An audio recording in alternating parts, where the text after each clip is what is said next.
Institut Pasteur, une cinquantaine de personnes sont mobilisées à plein temps pour trouver, isoler et mettre en culture les cellules souches du coronavirus. Avant de mettre au point un vaccin, il s'agit de comprendre les spécificités du virus et l'étudier en détail.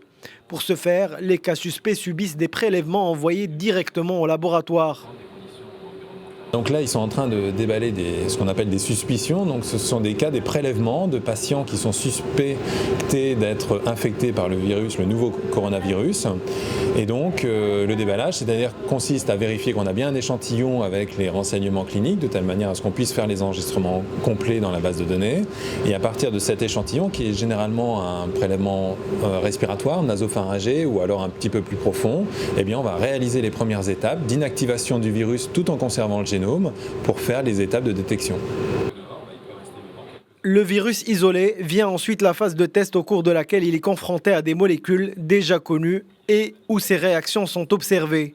Puis vient la phase clinique au cours de laquelle les vaccins sont testés sur des souris de laboratoire. Les autres épidémies et virus déjà connus ici à l'Institut Pasteur servent de plateforme pour décortiquer de A à Z le coronavirus.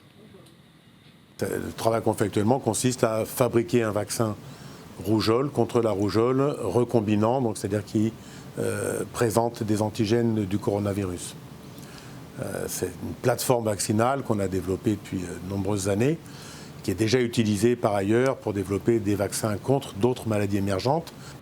À l'heure actuelle, d'autres laboratoires travaillent sur ce vaccin à travers le monde. L'Institut Pasteur de Dakar, désigné par l'Union africaine comme un des 2 centres de référence en Afrique pour la détection du nouveau coronavirus apparu en Chine, reçoit en fin de semaine des experts de 15 pays du continent afin de les préparer à faire face à la maladie.